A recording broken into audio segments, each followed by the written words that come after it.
c'est historique. Bonjour Fabrice Delméda. Bonjour à toutes et à tous. C'est donc aujourd'hui la journée mondiale du bonheur, mais cette idée même de bonheur, elle date de quand? En fait, les anciens n'y pensaient pas comme nous. En Grèce, dans l'Antiquité, l'idée du bonheur va au-delà des situations matérielles, voire des émotions. Le but est de parvenir à un intérieur stable et durable. Démocrite, par exemple, dès le 5e siècle avant notre ère, dit qu'il faut rechercher, tenez-vous bien, l'ataraxie. Littéralement, éviter les troubles. On dirait aujourd'hui ne pas se prendre la tête. Après lui, Épicure reprend l'ataraxie, mais associée à la maîtrise de nos désirs. Et un siècle plus tard, des philosophes qui se réunissaient près d'une colonnade à Athènes, la Stoa, donc les stoïciens, vont plus loin que l'ataraxie. Ils prônent l'apathie, c'est-à-dire l'absence complète de Jean-Michel. Non, l'absence complète de passion.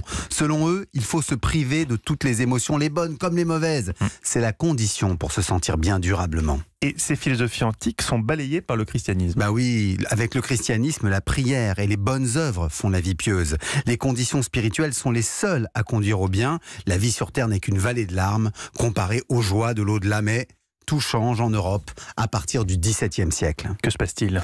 Des philosophes, les philosophes des Lumières, remettent l'accent sur les conditions sociales d'existence. Et donc les grandes révolutions qui vont suivre vont faire du bonheur un objectif politique. Droit à la poursuite du bonheur, dit la déclaration d'indépendance américaine de 1776, et affirmation du bonheur pour tous dans la déclaration des droits de l'homme et du citoyen de 1789. D'où l'adoption de la journée internationale du bonheur par l'ONU depuis novembre 2013.